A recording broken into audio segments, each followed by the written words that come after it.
Hi Retro Crew, it's time for our US Marshals review, which I promised in our last video. And this movie did spawn a sequel in 1998, or not a sequel, more of a spin-off, US Marshals. We're going to be talking about that in the next video, so this is kind of like a two-part type of situation. I did say that.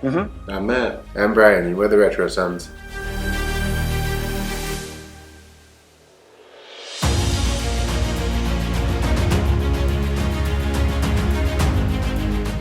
This is a really good sequel. It's almost as good as the original. Yeah, I like this movie. It's probably my favorite Tommy Lee Jones movie. Really? Yeah. I think I might like the first one a little bit more than this one. You do? Yeah. Both is good. It's hard to say though. I don't know, it's just something about this. Probably because I saw this one first, before I ever saw The Fugitive. Really? Yeah. I don't know what one I saw first. It's not important. But this one just always stuck with me, and I've always had a liking for it. You made that real clear. Yeah. I like how it's more about the US Marshals, and it shows more how they work as a team and everything like that. Yeah. Like how well they work together and how close they are. Teamwork.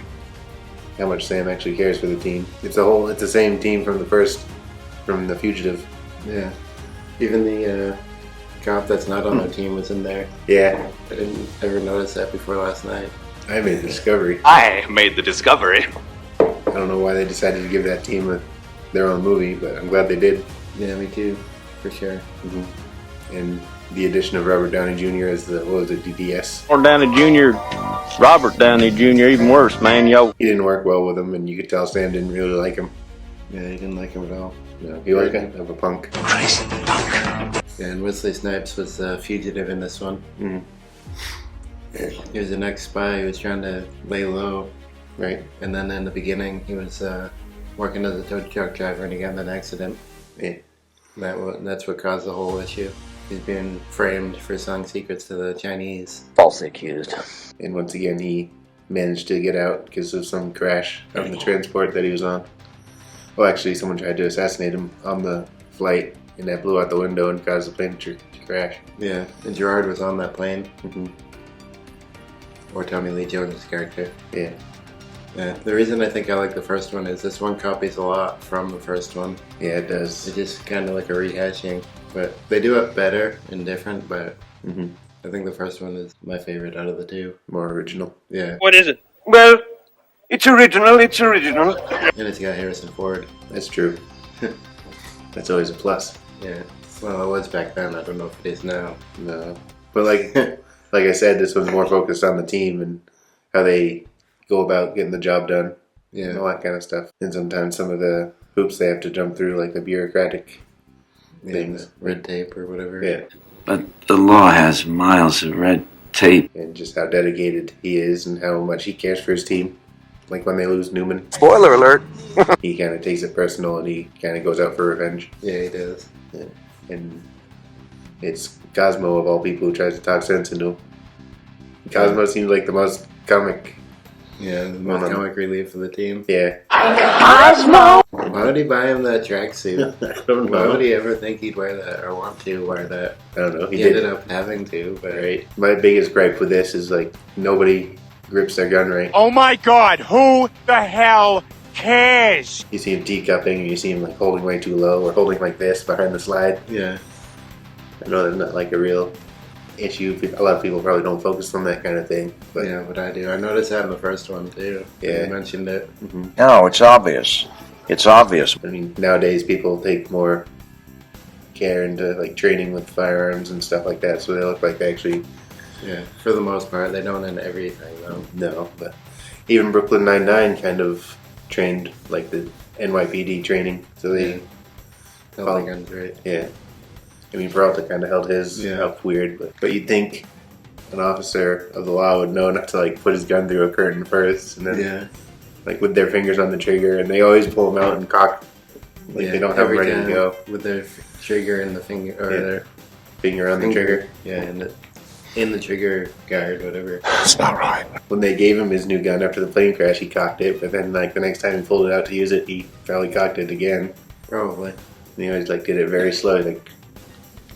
Well, in the beginning, when he cocked the shotgun, a shell flew out. Right. I don't know if it was spent or not. I don't think so, but Probably wouldn't have been. at least they put that detail in. Yeah.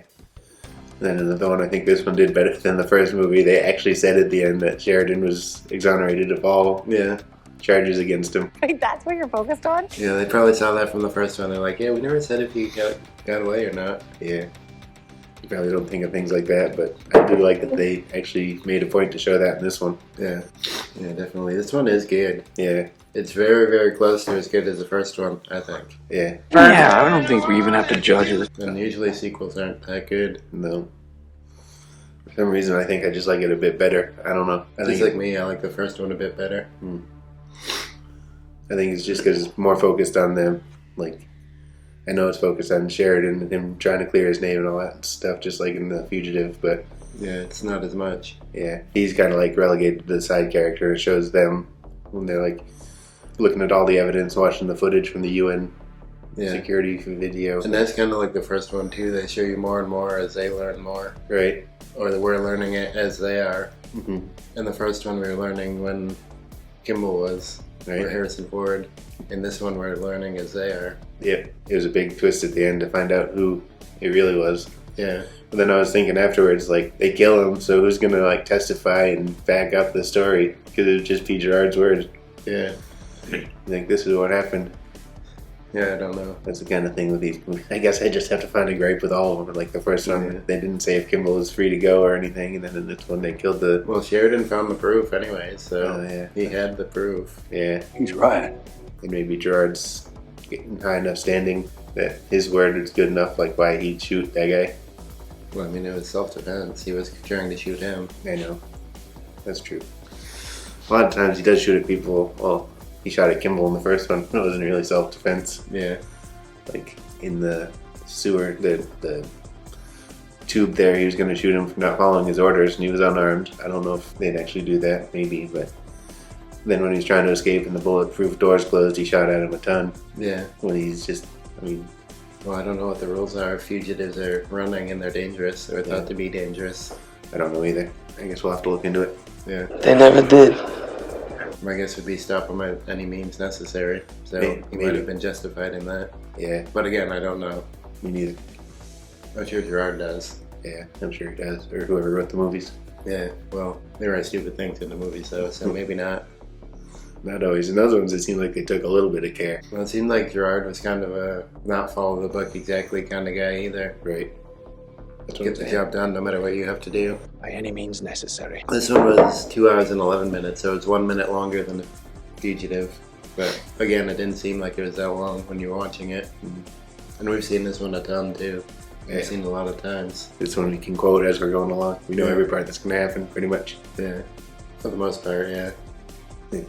Still enjoyable though. It's those watch over and over kind of movie. Or one of those. There's some good shootouts in this movie too. There wasn't really in The Fugitive. No. So they got more gunplay. There's gunplay, sir, and he missed it. There was gunplay, sir, and he missed it. Another good movie there. Yeah. Police Academy. Yeah. No, it spawned a ton of sequels. There was what, 7 total? Oh yeah, there's too many of that. Yeah, right. I think it got dumb when they went to Russia. Yeah, it did. Alright. I think we've said all we're going to say about this. Yeah, it seems like we keep going off on little off-topic tangents. Alright, so if you've seen both of these movies, let us know what one you like better. Like, comment, subscribe. There'll be an orb over here.